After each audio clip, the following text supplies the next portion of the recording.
but it follows what Zvi was doing. I'm talking about the relations with the British and the attitudes toward Indian nationalism of Baghdadis in India, because they really provide an unusual opportunity to examine issues of identity, ethnicity, and marginality. The identity of the Baghdadis in India was to be shaped by British attitudes, Indian nationalism, and to some extent by the existence of indigenous Jewish communities, especially the Bnei Israel, who I'm going to use their own pronunciation, the Ben Israel. By the 1830s, by the time of the arrival of David Sassoon, there were approximately 20 to 30 so-called Arab Jews out of a total Bombay Jewish population of over 2,200. Most of the rest were Bnei Israel, who welcomed the Baghdadis when they first arrived to attend their services and to bury their dead in the Bnei Israel cemetery. But soon thereafter, a rift developed, with the Baghdadis deciding that the Bnei Israel were very different from them, and they petitioned the government saying that there are two distinct tribes of Jews in Bombay, one having the customs of the natives of India and the other faithful to their Arabian fathers. Both groups, they claim, wanted a partition in the cemetery wall to divide the burial group, and the government did not grant the request. And I think this is the first example of the attitude of the British, that they would not distinguish between the two groups. By the 1870s, as the Baghdadis became more prosperous and better known, they were fair complexioned, of course, and they were eager to be considered by the British as Europeans and to assimilate politically, legally, and to a lesser extent socially to the British. The elite, at least, began to shed their Arabic culture, and they became anglicized. The Sassoons moved to England between 1865 and 1870, where they were eventually accepted into British society. In their attempt to identify with the Europeans in India, it became necessary for the Baghdadis to show that although they were Jewish, they were not connected with any indigenous community. They felt that Bnei Israel made it difficult for them to be assimilated with whites, and they wanted a distinction to be drawn between them and their native co-religionists. And this was a pattern that was to develop here. The cleavage in India may have grown in the third quarter of the 19th century because of the mutiny. And here you get the idea of keeping Indians in their place. The real racial antagonism between British and Indians developed as the Indians demanded more equal treatment, insisted on admission to the higher services, and organized political parties or political action. The racial arrogance of the British began to show itself openly. British and Europeans were at the top of the social hierarchy. Native Indians were at the bottom, and in the middle were Parsis, Anglo-Indians, and Jews. Samra, Maya Samra, who will speak later today, suggested that race was a crucial structuring feature in other British colonial societies, such as Burma, the Straits Settlement, Shanghai, and Hong Kong, where being white and being British were both signs of natural superiority, which justified privileges not available to native communities. Until 1885, perhaps because of their late arrival in India, their fair skin, and their assimilation of European standards of dress, language, social habits, and education, Baghdadis were classified by the government as European, at least for the purpose of education. Jewish schools in Bombay and Calcutta taught in English, the language of mobility. In the early years, both the Jacob Sassoon Free School in Bombay and the Jewish girls' schools in Calcutta were seen as charitable institutions, whereas well-to-do Baghdadis in both Bombay and Calcutta, and also Shanghai, sent their children elsewhere, often to Christian-run schools, where the education was thought to be better, even though they could not observe the Sabbath and Jewish holidays. Yael Silliman has suggested that the students in these schools exposed to English literature also developed a high regard for British culture and emulated British values. The Jewish girls' school in Calcutta for a while was subject to the European inspectorate. It's not surprising, therefore, that Baghdadis sought to be classified as Europeans for political purposes. They regarded their way of life as closer to that of the British, identified their interests with theirs, and continued to express their loyalty to Britain. They also believed that their prosperity was a direct result of British rule. Thus, the community in Calcutta was disturbed when they learned in 1885 that their communal schools were no longer regarded as European institutions and that the Jews themselves had been reclassified as non-Europeans, while the Armenians, who were Christian, were still accepted as Europeans.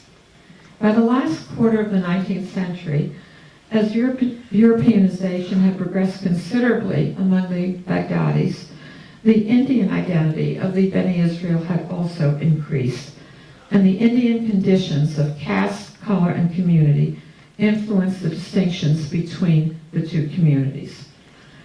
Aside from voting, the Baghdadi Jews in India on the whole were not active in politics. They supported Britain during the 1857 revolt, took pride in participating in projects honoring the accession and visits to India of British monarchs, contributed, as we've seen, to the erections of statues in their honor, and publicly displayed their loyalty in other ways. A few were knighted. 3 were taken into the highly competitive Indian civil service. A couple participated in the Legislative Assembly, and a few were active in public life. In Calcutta, Baghdadi Jews served as sheriffs, municipal councillors, and honorary magistrates. In Bombay, in addition to serving as honorary magistrates, Baghdadi Jews played an even larger role in public life. The government of Bombay offered Davis soon many public appointments, but he accepted only that of Justice of the Peace, in which capacity he arbitrated disputes between Jews. When Sassoon died in 1864, the Times of India wrote, and I quote, "Bombay has lost one of its most energetic, wealthy, public-spirited, and benevolent citizens. In personal appearance, private character, and public life, most remarkable. His son Abdullah, also known as Albert, also a Justice of the Peace, was a member of the Bombay Legislative Council. Sassoon J. David served on the Council of the Governor General of India, on the Imperial Legislative Council, and also as the head of the Bombay Municipal Corporation was the mayor of Bombay, 1921-1922. Another Baghdadi, Mir Nassim, became the mayor of Bombay in 1929. During World War I, Baghdadis, who were Ottoman subjects and were therefore potentially enemy aliens in World War I, struggled to get themselves naturalized as British. Their efforts to establish their status as Europeans intensified right after the First World War. Their first request was for exemption from the operation of the Indian Arms Act of 1878, which prohibited Indians from carrying arms. Europeans, East Indians, Armenians, and Americans who were non-Indian minority communities were allowed to carry arms, and the Baghdadis said, we should too. We're loyal to the British government, to British rule, and we shouldn't have to submit to regulations intended for Indians when our lifestyle is very different. Again, the British did not agree to do this. As Indian nationalism developed, the pro-British Baghdadis had no ambivalence about their identity and their stand on nationalist and communal issues. The fears of the Baghdadis, except for a few individuals, developed as Indian nationalism did, and a few individuals I could cite would be indeed Hannah Sen in Calcutta and Maurice Japhet in Bombay, who were pro-Indian nationalists.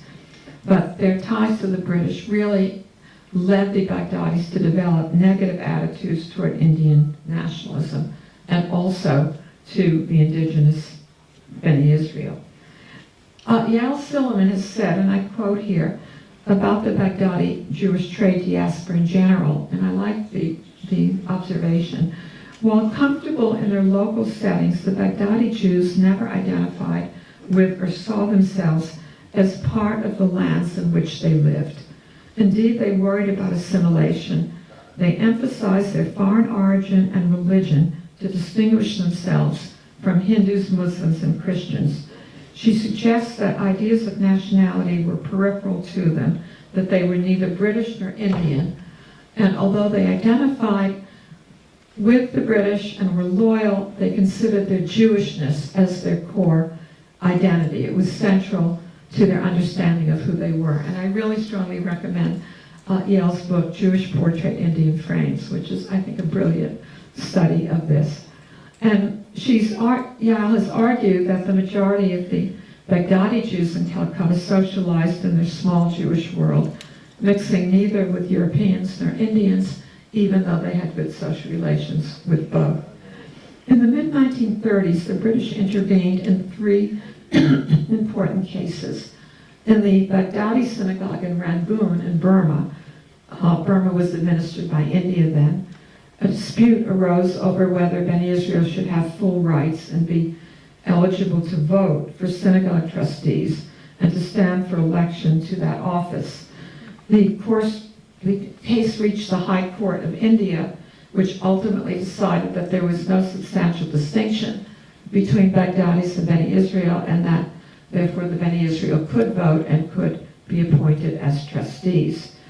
Even hospital beds came into question in 1936 when 10 beds were reserved for Jews in the Jamshedji Jiti the J-Day Hospital in Bombay, and Sir Alwyn Ezra, the chief trustee of the Sassoon David Fund, wanted these to be reserved just for Baghdadis, not Bnei Israel, and the British said no, it has to be open to both. The revisions of the Central Legislative Assembly and the Bengal Legislative Council electoral rolls between 1929 and 1935 prompted the Baghdadis of Calcutta, who did not want to be lumped together with natives and did not want to be in the Indian electoral rolls, to petition to be included in the European electorate. They didn't want to be in the non-Mohammedan category, which would be basically Hindu. And again, they petitioned the British that they be included in the European rolls. And the British said no, that we don't consider any distinction between you and other Jews. So what we have here is a situation of Baghdadis claiming that they were of European culture, that they were given full privilege in other parts of the British Empire, and they should enjoy the same status in India, but their struggle was not successful.